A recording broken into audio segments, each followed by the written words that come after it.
We're watching an industry go from an underground, what I like to call the Wild West days, into a respected, legal, licensed industry. There's endless business opportunities. It's like the internet boom. Do you represent the new generation of cannabis entrepreneurs? This is America's new hot industry. So it's always important to make sure that you have high-quality pot. With the medical marijuana, you take a hit of it, you're starting to feel, okay, I hurt, but I really don't care that I hurt. We know that the production of marijuana supports all the other drugs. It's tied into so many other crimes. Wait, search warrant! Yes on 19 is yes for personal liberty. Yes, we cannabis.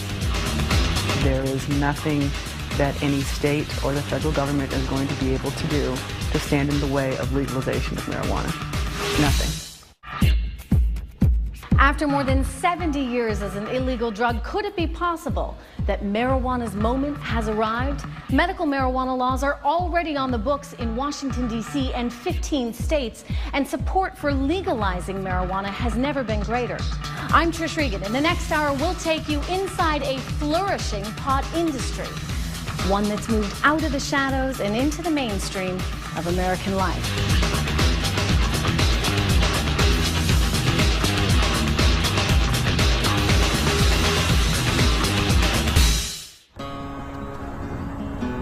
The story of America's ever-increasing acceptance of marijuana begins here in the Colorado Rockies, the newest front in the war over pot's future, where cannabis is meeting capitalism head-on.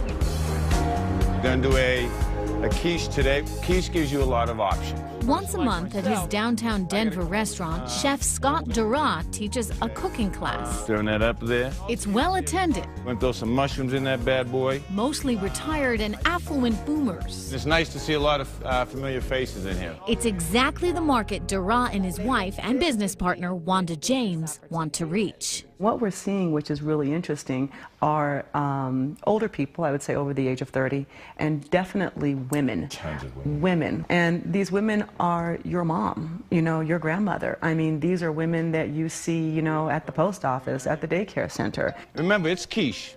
So you can add whatever you like to your quiche. It's their new twist on classic cuisine that draws this crowd. The ingredients are common. We're going to put a little sprinkle in there. Except for one, a Colorado-grown herb. So it's always important to make sure that you have high-quality pot. You heard it right. The secret ingredient is marijuana. You want to bake it for about 30 to 40 minutes. So right there alone, you have a pie which is actually pretty daggone strong. This is breakfast. Pot is going mainstream. Come over here, guys. Give me love. Give me love. And leading the way are people like Scott and Wanda. They're one of Denver's power couples. Kingston, come here. Prominent in the local political and business scenes. He's a former Marine. She's an ex-naval intelligence officer, a successful PR executive, and a top political fundraiser. In most places in America, they would be dope dealers. Hey, Mike, you did a phenomenal job on the logo design. In Colorado, they are savvy entrepreneurs in a fast-growing, state-sanctioned industry, branding and marketing medical marijuana under their label Simply Pure. It's all grown here. This is pure Colorado bud. It's a new kind of company in an old industry, one that generates tens of billions of dollars a year in this country, most of it illegally. Wanda and Scott are taking the high road, using their business know-how to take America's most popular drug from the back alley to the corporate suite.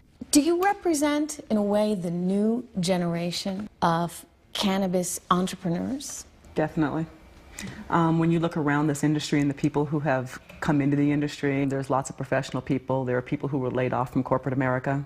This is America's new hot industry. Wanda took us to the heart of their operation, a lush marijuana farm inside this temperature-controlled warehouse. How often do these plants bud? It's kind of a conveyor belt system. So what we have is every 2 to 3 weeks, you'll see us with a new crop that actually comes up from the budding cycle. These 1,000-watt lights speed up the growth cycle. Mother Nature usually takes twice as long.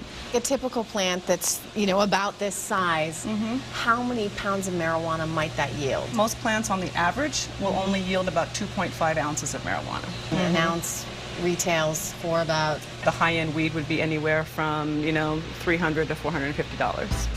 And an eighth of the headband. Even at those prices, medical marijuana is flying off the shelves. These oyster crackers are really popular too. Let's try it all. Perfect. I'll take a gram of the Hong Kong. The choices are exotic.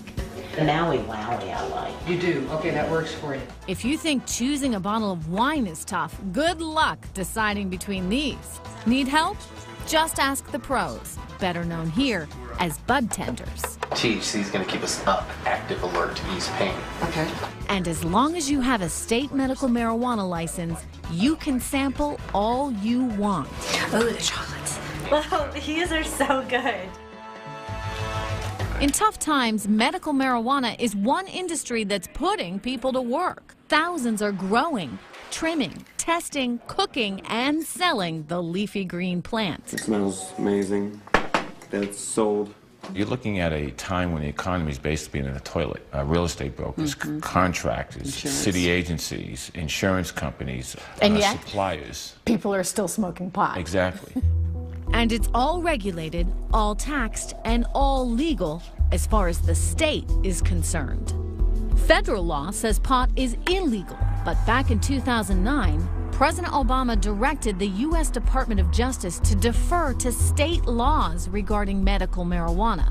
This single memo turned 70 years of prohibition on its head. It advised U.S. attorneys in medical marijuana states to not go after individuals who are in compliance with state laws. The threat of raids by the Drug Enforcement Administration seemed a thing of the past, and Colorado's cannabis gold rush took off. Suddenly, people applied for medical marijuana licenses in droves, flooding the health department with more than 500 applications a day. The number of dispensaries jumped from about a dozen to more than 1,000 across the state, outnumbering Starbucks almost 2 to 1. You can buy pot next to a pizzeria, an auto repair shop, inside a medical office building. From downtown to the suburbs, they've become neighborhood fixtures. Too close to home for some parents, like Eric and Stacy Howell. You don't want it invading your household, let alone your neighborhood, let alone your state. Howell is an elementary school teacher and a mother of 3. As a parent, drugs are always in the back of your mind. From the minute your child is born, that's something you have to teach your child because it's out there. It's like, can my kids still get a hold of it? So what goes in the middle? She supports the use of medical marijuana by those who are seriously ill, but believes the state's embrace of pot is a threat to her children. How am I trying to teach my kid that it's still an illegal drug? Federally, it's still illegal. You can't use it, even though the state of Colorado says, yes, you can from a medical standpoint. They are making quite a bit of money, and it is a big tax revenue, but at whose expense? One of the big fears that I keep hearing over and over again is, what kind of signal are we sending to our young people? What kind of signal does it send to your children when you have a fully stocked refrigerator with Coors Light or with, Budweiser in it, and then the campaigns that are behind those alcohol products of the half-naked women? I mean, what kind of signal is that? We're not talking about some reggae concert or you being stoned in your dorm room. We're talking about a whole emerging business here with responsible people. And there's a whole army of them. People like 21-year-old Samantha Sant. How have you been? Great. How have you been? She jumped at the chance to get in on the ground floor of the pot boom, selling seeds. We have a new strain out for you. We're a new enterprise. There's endless business opportunities. It's like the internet boom. The YPO hapa is a shorter plant. Equipped with a business degree, Sant's first job out of college is with the Centennial Seed Company. The seeds aren't cheap. They retail for $70 to $100 a dozen. So we're going to do 1 roughneck and 2 IPO today? That'd be great. Okay. We have close to 100 retailers in under 6 months. We keep receiving calls day in and day out of more people interested in seed. There you go. Great. And there you go. But just as Colorado's pot business took on an air of legitimacy and began thriving, the federal government fired a warning shot aimed right at this man, Chris Bartkowitz. Bartkowitz had been cultivating for years, long before medical marijuana was legal. This plant is sour diesel. It's been rated in magazines as a 10 out of 10 for growing, for medicine. He says he wanted nothing more than to go above ground and become licensed and legitimate. You don't see back alley deals with cigarettes. You don't see back alley deals with alcohol, but you do see it with marijuana. If it was legalized, taxed, and government regulated, we wouldn't have problems like this. I wouldn't be facing life in prison. That's right, life in prison, done in by his own audacity. Bartkowitz was just another pot grower when a local TV station asked for an interview. He agreed and proudly showed off the goods in his basement. I don't think the average person realizes how close to their front door it is. It was a sensational story with a dramatic ending. The DEA raided Bartkowitz's grow and arrested him. If you go on the news and you show this marijuana grow and you tell me what house it's in, what am I left to do? Special Agent Jeff Sweeten was in charge of the case. A violation of federal law, clear and simple. But not so clear and simple to Bartkowitz, who'd put his faith in that Justice Department memo, which said the feds would not enforce a crackdown. He was charged with possession of more than 100 marijuana plants with intent to manufacture and distribute. I was state compliant. I had no fear. I was not worried about the feds coming. But you knew you were in violation of federal law. Not according to the memo, I wasn't. No state charges have been levied against me, and no state investigation was conducted. Why would I even have a hint of fear of the federal government? With a prior drug conviction, Bartkowitz was looking at 40 years to life. He pled guilty and is awaiting his sentence, hoping to reduce it to 5 years. With so many medical marijuana businesses here breaking federal law, Bartkowitz's story sounded the alarm. But Wanda and Scott are taking their chances. Doesn't it make you a little bit nervous?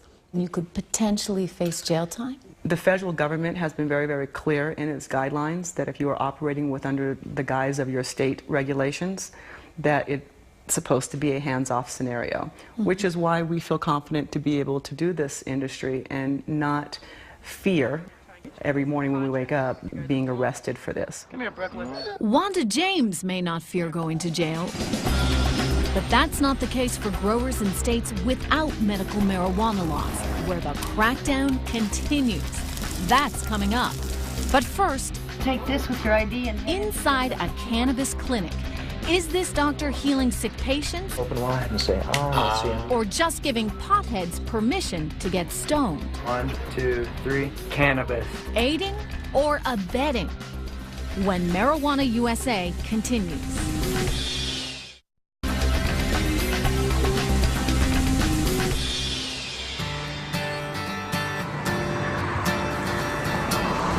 take this with your ID and head into room number 2 where it says... In a busy clinic near Denver, a steady stream of patients files in to see a very popular doctor. How you doing? Have a seat there. They fill out a detailed questionnaire, and then James Boland, MD, gives each one a routine physical. Now watch the fingers, watch them go over there.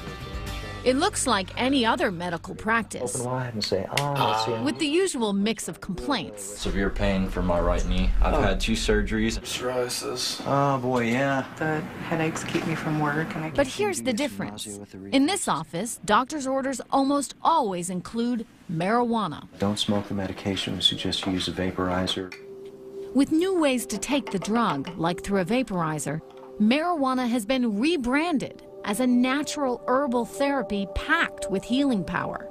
The patient has had long-standing lower back discomfort. After 25 years as a physician, Boland is now sold on the medical benefits of pot. How long have you believed in marijuana as something that can combat pain?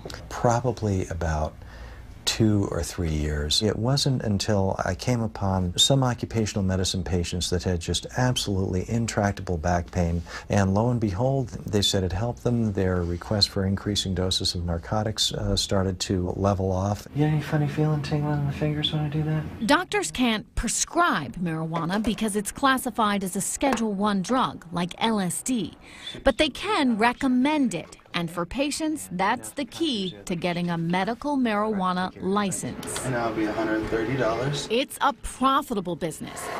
Boland and the team here at Relaxed Clarity have brought in more than $1 million in just their first year. Free optional high five. Congratulations. They've given some 10,000 patients the go-ahead to buy pot. I want you to look at the camera, and I want you to say cannabis. 1, 2, 3. Cannabis. What happens once everybody gets their recommendation? What do you do then? Well, that's the beautiful thing about this program. From a business perspective, everybody renews every year, and they have to get the same reevaluation that they did initially. Oh, so you're going to have a steady clientele potentially for years. That's correct. It's just like getting a haircut. A month or so from now, you're going to need another one. Go make us proud, and we'll see you next year. Thank you. Okay? Critics call it medical excuse marijuana. Try the strawberry coffee. Yeah? And say it's just a cover for potheads looking for a license to get stoned. Some people say you're running a prescription mill. I would dispute that characterization. We examine every patient. We look at medical records when we can get them. I apply the same observation, the same rationale that I would in any decision that I would make medically. During our visits to the clinic, we noticed that Boland signed off on nearly everyone who walked through the door. Okay. We saw just one patient get rejected. Who was your orthopedic doctor? Do you remember? God, I do not remember. The state's pretty strict about making sure that we have some real hard, fast, specific findings. Do you ever get people in here that you clearly know just want this for recreational purposes? Yes, we do, and we deny those people. I should write a book one day about some of the things that I've seen. I mean, will they be that blatant? Will they say, you know, hey doc, I need a recommendation for this. Come on, just give it to me. Yes, there have been a few people that have come in saying that, or somebody who says I have back pain or my knees hurt, and then they make this aerobatic pirouette up onto the exam table. Do you have any other questions? Some may dismiss the legitimacy of medical marijuana, but patients like Scott Snuffer do not. He's been living with a rare blood disorder. Recent surgeries and infections related to the disease have left him with a distended abdomen and in severe pain. He wasn't satisfied with the prescriptions his doctors had to offer. What kind of pain pills were they giving you? Vicodin, OxyContin, morphine at one time I had liquid morphine that they had given me that was very strong but worked for like a half an hour and then it would wear off. So these weren't helping you with your pain? They weren't helping me. They weren't helping long term. I'd feel good for about an hour, then I'd start hurting again, and then when the 2 hours came, I was like, I gotta have more. I need some more. And I was starting to get scared that I was getting addicted, but I was also just scared because I was in pain 24/7. Not only would the relief wear off quickly, the drugs had intense side effects, including hallucinations. When that became unbearable, Snoffer decided to look for relief at the end of a pipe. Has it helped? It's helped greatly. And with the medical marijuana, you take a hit of it, and within anywhere from 10 seconds to 5 minutes, you're starting to feel, okay, I hurt, but I really don't care that I hurt. It's not that big of a deal. Snoffer now takes fewer pain pills, and he can do some things he couldn't do before, like cheering on his son Quentin. Quentin and his brother Easton say marijuana has helped their dad. Sorry. Has the marijuana made that big a difference? It really has. He's more with it. He knows what's going on, and we can talk to him now. Yeah. He finishes his sentences. So your dad's more like your dad? Yeah. Yeah. He's back. It's stories like these, advocates say, that make the case for medical marijuana. But among scientists, it's much more controversial. I am actually very excited about the components to marijuana as potential medicines, but It has to be data-driven. It can't be anecdote. Meg Haney, a professor at Columbia Medical School, directs a marijuana research lab. She says the jury is still out. So many people swear by marijuana. They say this is the best medicine for them. Clearly, I have empathy for people who are suffering, and I understand that for them marijuana is quite effective. But there's a process within the FDA in which we compare a drug to a placebo, and we determine that it works. So people who say marijuana is going to be effective where there is no evidence makes me very uncomfortable. Here's what scientists do know. When someone uses marijuana, the chemicals inside the plant called cannabinoids bind to cell receptors in the brain. They cause the release of dopamine, which is what gets people high. But they also affect functions like problem solving, appetite, pain response, and muscle movement. In her research, Meg Haney confirmed what many know from personal experience, that THC, the chemical compound in marijuana, can increase appetite and relieve nausea. How much pain you're experiencing. Other scientists see strong potential for treating neuropathic pain and muscle spasms. While Haney recognizes the drug's medicinal promise, she warns of the small but real risk of dependency and the harmful effects smoking has on the lungs. She cautions against its widespread use as a cure-all. Marijuana has essentially been rebranded as the new herbal medication. Do you buy into that at all? Well, actually, herbal medications also make me uncomfortable because they also are absent in data. So what people don't realize is that the scientific investigation of cannabinoids is really very young. We don't really know enough under very carefully controlled conditions. The potential medical benefits. Large-scale clinical evidence is years away. Inhale for 5 seconds. Research has been hindered, advocates say, by federal restrictions. And how much pain are you in right now? Breath here. In the meantime, Boland and the 1,200 or so physicians in Colorado recommending marijuana are in uncharted territory, caught between conflicting state and federal laws. All right, thank you very much. Be safe now. You're in this real kind of no man's land where there's some regulation but not a lot of regulation, and the medical community doesn't thoroughly recognize this. You're definitely walking a little bit of a tightrope and sailing between a lot of reefs by doing this, yes. But there are a lot of patients for whom this is the last best hope for a quality life. Whether medical marijuana is real or a ruse, it has taken root across the country. But some states are having no part of it. I look out west, and my fear is if we ever give up any ground, are we going to be battling that here in Kentucky? Are we going to be running gun battles over marijuana? A trek to Appalachia when Marijuana USA returns.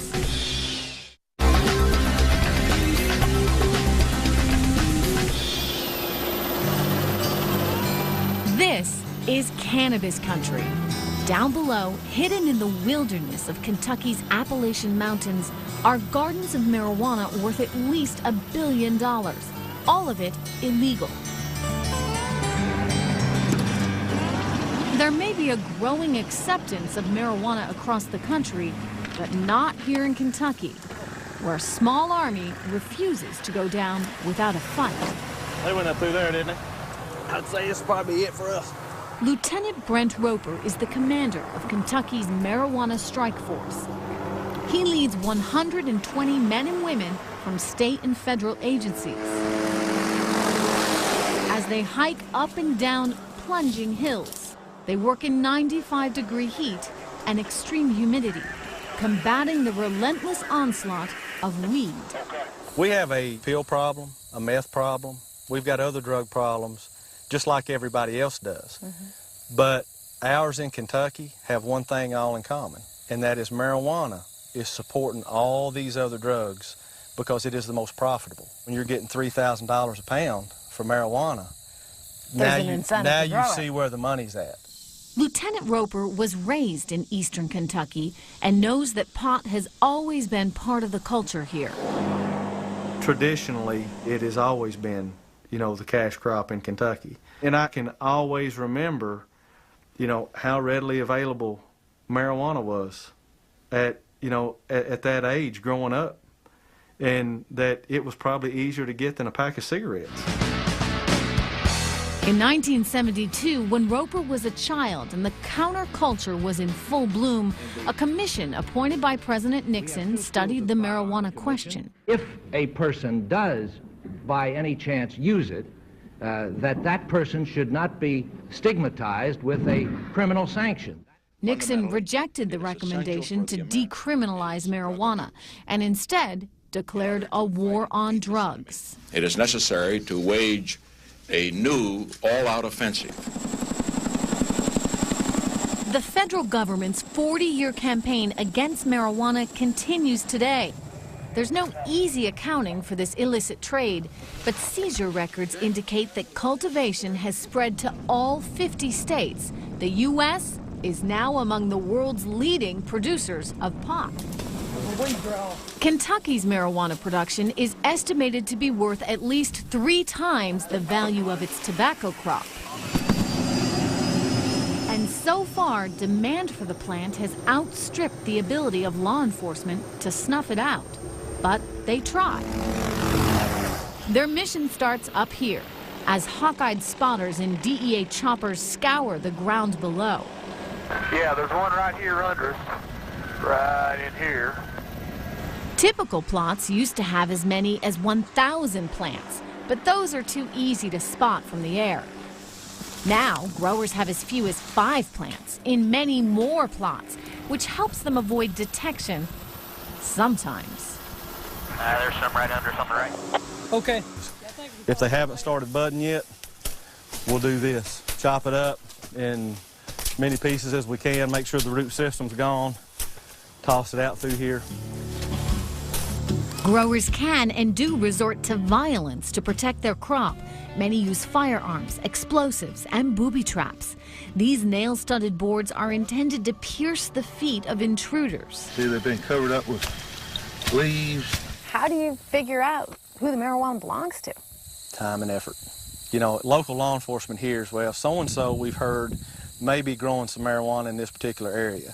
And then it's just a lot of man-hours dedicated to going in, doing surveillance. A cornerstone of Kentucky's Get Tough strategy is a federal initiative to arrest, convict, and punish the biggest growers and discourage the rest. I mean, there's always going to be somebody out there who's going to take the risk to try to grow it. What we want to do is get to a point where the risk, you know, is outweighed by the consequences of what happens if you get caught. With jobs disappearing in the coal mining and tobacco industries and 1 out of 5 people here living below the poverty line, there are those willing to take that risk. For John, who asked that we use only his first name, life hasn't been easy. There's just nothing. You can't make money on tobacco. You can't make money on anything.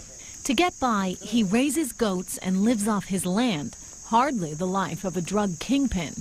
But in 2009, he was one of more than 600 marijuana growers arrested by Lieutenant Roper's team. They got me on the ground, and the one was standing on my head with an AR-15 automatic assault rifle pointed at my head. He was charged with cultivating 150 marijuana plants, a federal offense that carries a sentence of 5 to 40 years in prison, something he says he didn't consider when he threw down some marijuana seeds. All the factories are shutting down, moving, so if you want to make any type of a living at all, it's really the only way, and the demand is so incredible. He pled guilty to growing 30 plants. After 90 days in jail and a hefty fine, John says he'll never grow marijuana again. But there are others to take his place. Is it realistic to think that you ever get rid of marijuana completely in Kentucky? There's no way. So the Kentucky mission continues with no end in sight. In this steep and rugged terrain, some plots are virtually inaccessible. Clear on your left, sir. Clear thorough. 10 Black Hawk helicopters transport 40 state troopers to rappel into the tiniest gardens in the most remote spots. And then right here some more. They burn through fuel and taxpayer money. $800 an hour, 8 hours a day, $1.4 million a year. How many plants is that? 7. It's now the end of the harvest season here in eastern Kentucky, and authorities are wrapping up their search and destroy campaign. They've actually confiscated less marijuana this year, but they say that's not a sign of failure, but rather proof that the state's zero tolerance policy actually works. How can it be a success if you're cutting fewer plants? You know, in the early 90s, if you're cutting 1 million plants, but you're only getting maybe 30% of it, you know, it's a start. Where we've progressed to in 2010 is we're cutting, 250 to 350,000 plants. The snapshot is we're probably getting around 60% of what the plant count is here. By the end of the 2010 season, Roper's team destroyed more than $600 million worth of marijuana. And he vows that Kentucky will be the last state ever to legalize pot as just another taxable commodity. Why would anybody ever consider that legalizing one more drug, especially one that we are winning, why would you ever consider that just for money? Because in the end, you're going to lose. You'll lose. And that's the fear, that legalizing pot would lead to more people smoking, more crime, and more dangerous drugs. Or would it? You go to many places like this where people are smoking in the street and the police don't say nothing. And I think it's a good policy. When we come back, a trip overseas to the most permissive pot culture in the world. And no, it's not Amsterdam. That's next when Marijuana USA returns.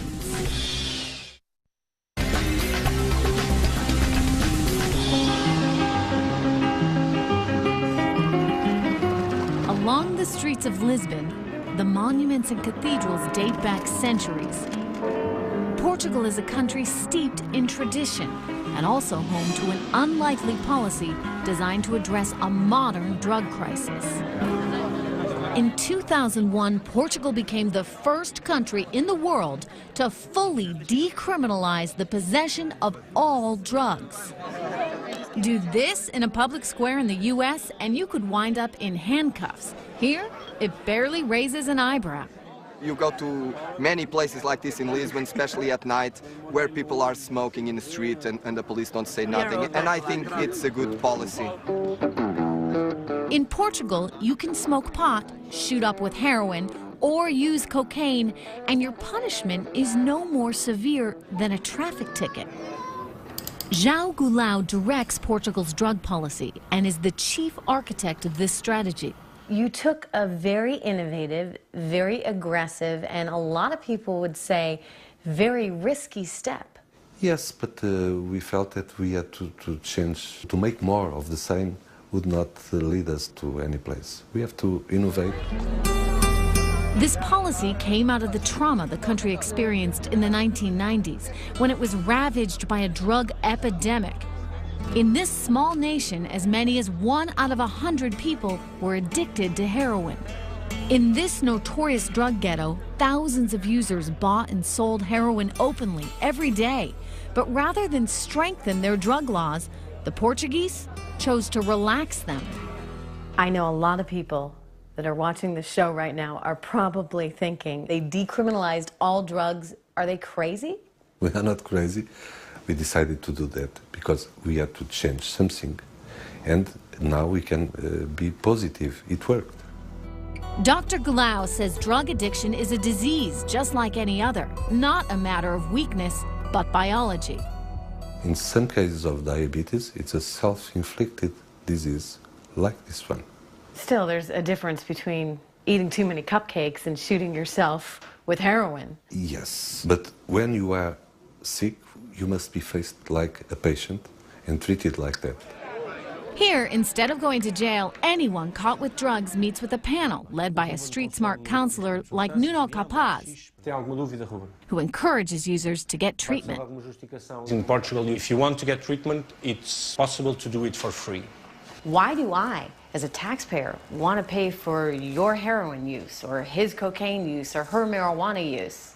If a person needs to be imprisoned because he committed some crime, it will also be your tax money that will be used to imprison that person. And I think it's better to pay for people to get treatment and eventually be socially productive again than to put him in jail.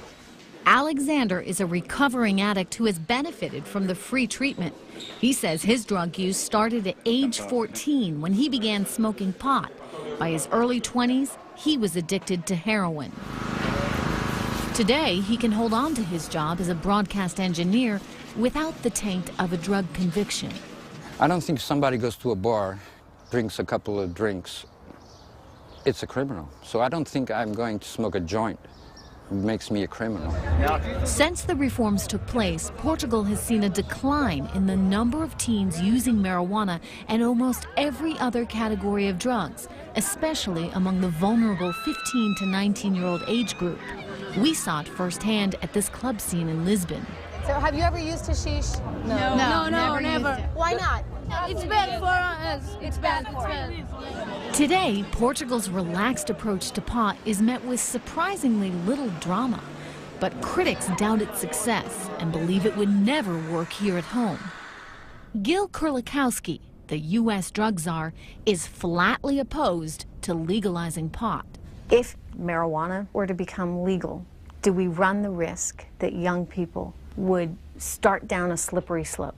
We know that if an illegal substance becomes legal, it becomes more widely available. I've seen the devastation that drugs, including marijuana, can cause in neighborhoods with young people, and I think we need to be smart about how we handle it. I think we need to be as least punitive as possible, but I don't think we want to see it legalized at all. Yes on 19. But on the street, the debate rages. That's Yes on 19, November 2nd.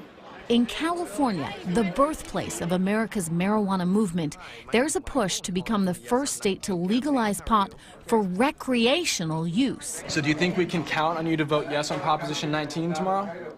On the 2010 ballot, the effort was called Proposition 19, an historic campaign led by a successful pot entrepreneur named Richard Lee. Because one plant's illegal under federal law.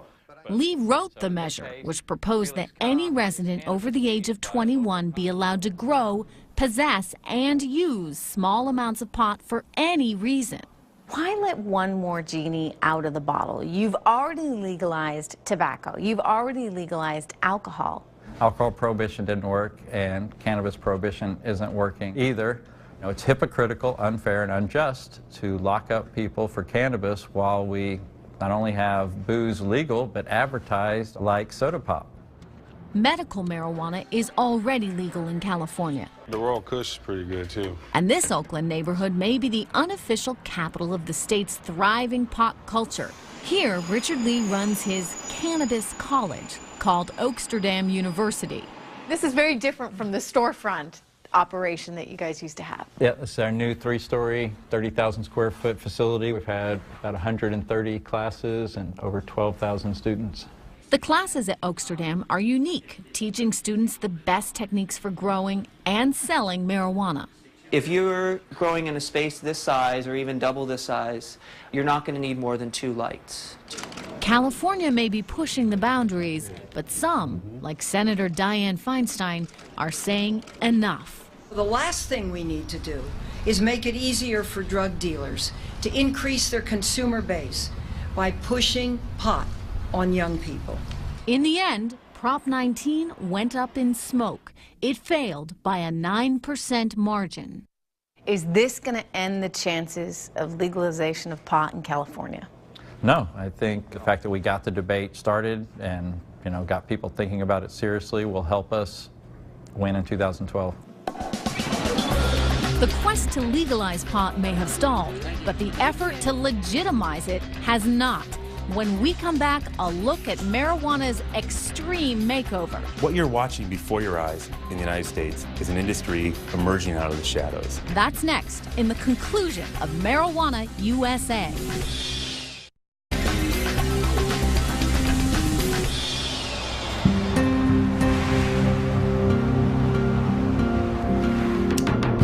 Across Colorado, they are springing up like weeds. Pot gardens, like this one, owned by Scott Dura. one of a growing breed of entrepreneurs making the most of the state's new medical marijuana laws. Dara is one of thousands in this fledgling industry finding their way through a thicket of conflicting rules. Staying out of trouble isn't so easy. I'm at the farm every day, with our plants and everything, and every time someone does knock on the door, your mind goes back to that, because you don't know. Police, search warrant! Police department, search warrant! In early 2010, police raided a number of grows, including Scott's. Our first operation was raided, and they went through our front window, and we were totally legitimate, and it was. He and his wife, Wanda James, thought they had done everything by the book. No charges were filed, but the experience left them unsettled. Because it encompasses your life. All of a sudden, you do have people probing in your background and asking you questions and this and that. To escape the legal limbo, these restaurant owners joined other pot entrepreneurs and lobbied for what most industries try to avoid, to be taxed and regulated. Okay, Barb, would you tell me about your plants and your patient count? Matt Cook, with the Colorado Department of Revenue, is the man charged with creating a blueprint for a state-taxed, for-profit marijuana industry. Questions, a lot of questions out there, huh? Cook is a former law enforcement officer who's put hundreds of people behind bars for growing and selling pot. Not exactly the first person you'd think of to help legitimize the marijuana industry. Where do you intend to have any product, medicine at all? As he meets with thousands of pot pioneers, he's realized there's no fighting this wave. It's a huge pill for me to swallow because of where I come from. But I'm going to do what's right to ensure that we can regulate the industry. If he can't beat them, at least he can keep them in line. We can't issue a license till local government's approved it. What's driving is the need to get it regulated, to get it under control, to ensure that the medicine that patients are receiving meets quality standards, and to ensure that the black market industries, the cartels, and all the other bad guys out there aren't profiting from it. What started out as a few vague rules has now become a strict state code of regulation that goes further than any other jurisdiction in the country, beginning with who is allowed to grow and who is allowed to sell. You cannot have any felonies within the last 10 years. You can have to be able to show years of your tax returns. There we go. Okay. That looks good. Everyone involved in the marijuana business, even investors, must be fully licensed, requiring rigorous background checks and steep fees. Okay. You're all set. Wanda James and Scott Dara have spent more than $25,000 on application fees alone. That was a very expensive, it was a 26-page application that wanted everything from your high school diploma to any divorce that you've ever had. The rules now specify precisely how much medical marijuana can be cultivated and sold. And the state will be keeping a close eye on the industry, literally. 16 cameras covering the entire area and the perimeter. Every marijuana grow and retail facility is required to install 24-hour live cameras that feed directly to Matt Cook's enforcement office. He's tracing the money and the product from seed to retail. Cook says the new code will be strictly enforced. Violators will be subject to two kinds of actions. I can fine them up to $100,000 for a violation of the law, and a criminal sanction. We can arrest them and make them go to court.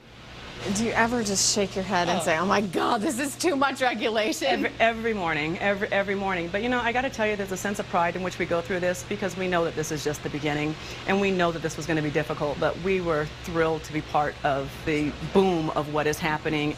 They're just not going to get the consistency that you guys will, and that's even before the state stepped in, Wanda James and Scott Dara say they made quality control a top priority and had their marijuana tested at an independent laboratory.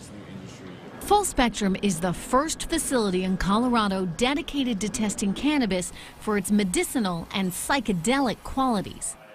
Bob Winicky, the company founder, tests a lot of pot. But if you're out to dinner or you meet some people at a bar and you tell them what you do for a living, do they say to you, Come on. This probably is not as fun as it sounds at first pass. Everyone thinks that we're a bunch of guys sitting around a table smoking pot and saying, oh, this one's better than this one. There actually is a science to it. The chemists here analyze the bud for its cannabinoid makeup, which determines what effect it has on the body. This machine separates the cannabinoids and then reads them and reports the amounts to a computer. What happened to the days where someone said, gee, this really makes me feel good? Now suddenly they want to test it? You're watching an industry go from an underground, what I like to call the Wild West days, into a respected, legal, licensed industry. Not since you saw alcohol come out of prohibition has anything similar to this ever happened in this country. Winicke's scientific analysis has been crucial to Scott and Wanda as they roll out their new venture, Simply Pure, a line of cannabis-infused edibles. What makes your products different from those marijuana brownies that someone had back in college? Oh boy. Done in a professional kitchen. Our consistency, every time you have one of our products, they will affect you the same all the time. It's like going to Starbucks. You know what you're going to get every time you have one. Colorado has come a long way from homemade brownies, and the rewards are pretty sweet. In just the first year since the boom, the state has collected more than $21 million through sales tax and a host of licensing fees. The governor took $9 million out of the marijuana coffers and used the money to help balance the budget here in Colorado. So we are now intrinsically a part of running this state. You can't take our money and then arrest us. Fast forward for me 5 years from now, where do you see this industry? I honestly believe in my heart and soul that there is nothing that any state or the federal government is going to be able to do to stand in the way of legalization of marijuana. Nothing. Not so long ago, that prediction might have been laughable. But Colorado's experiment is bringing us one step closer to 217.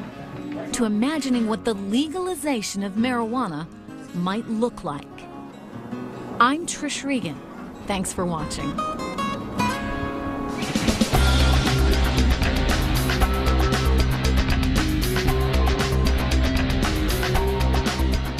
In most places in America, they would be dope dealers. Hey, Mike, you did a phenomenal job on the logo design. In Colorado, they are savvy entrepreneurs in a fast-growing, state-sanctioned industry, branding and marketing medical marijuana under their label Simply Pure. It's all grown here. This is pure Colorado bud. It's a new kind of company in an old industry, one that generates tens of billions of dollars a year in this country, most of it illegally. Wanda and Scott are taking the high road, using their business know-how to take America's most popular drug from the back alley to the corporate suite. Do you represent, in a way, the new generation of cannabis entrepreneurs? Definitely. When you look around this industry and the people who have come into the industry, there's lots of professional people. There are people who were laid off from corporate America. This is America's new hot industry. Wanda took us to the heart of their operation, a lush marijuana farm inside this temperature-controlled warehouse. How often do these plants bud? It's kind of a conveyor belt system. So what we have is every 2 to 3 weeks, you'll see us with a new crop that actually comes up from the budding cycle. These 1,000-watt lights speed up the growth cycle. Mother Nature usually takes twice as long. A typical plant that's, about this size, how many pounds of marijuana might that yield? Most plants on the average will only yield about 2.5 ounces of marijuana. An ounce retails for about? The high-end weed would be anywhere from, $300 to $450. And an eighth of the headband. Even at those prices, medical marijuana is flying off the shelves. These oyster crackers are really popular too. Let's try it all. Perfect. Perfect. I'll take a gram of the Hong Kong. The choices are exotic. Wowie I like. You do? Okay, that works for you. If you think choosing a bottle of wine is tough, good luck deciding between these. Need help? Just ask the pros, better known here as bud tenders. THC is going to keep us up, active, alert, ease pain. Okay. And as long as you have a state medical marijuana license, you can sample all you want. Oh, the chocolates. Wow, these are so good.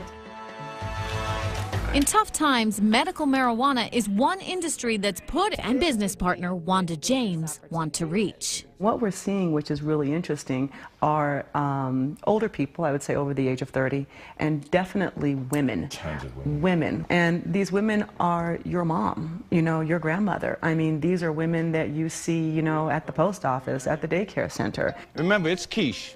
So you can add whatever you like to your quiche. It's their new twist on classic cuisine that draws this crowd. The ingredients are common. We're going to put a little sprinkle in there. Except for one, a Colorado-grown herb. So it's always important to make sure that you have high-quality pot.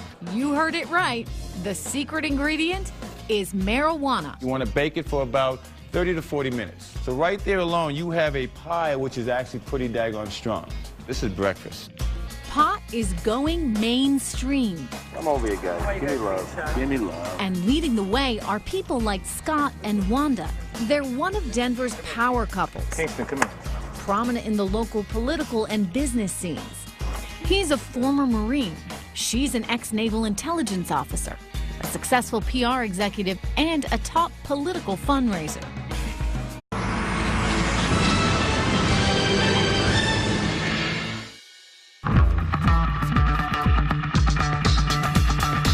You're watching an industry go from an underground, what I like to call the Wild West days, into a respected, legal, licensed industry.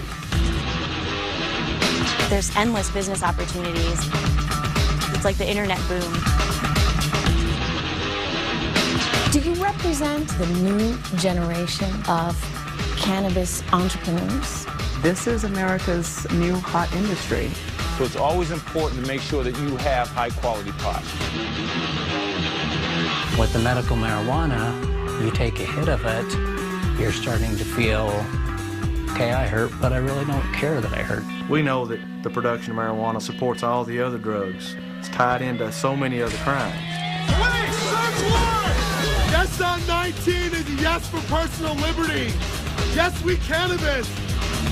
There is nothing that any state or the federal government is going to be able to do to stand in the way of legalization of marijuana. Nothing.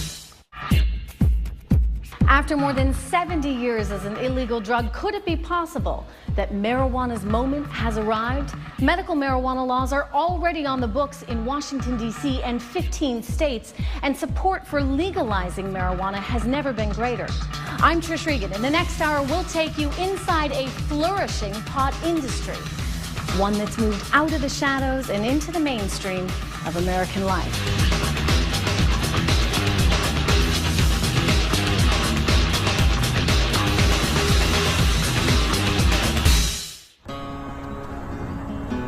The story of America's ever-increasing acceptance of marijuana begins here in the Colorado Rockies, the newest front in the war over pot's future, where cannabis is meeting capitalism head-on.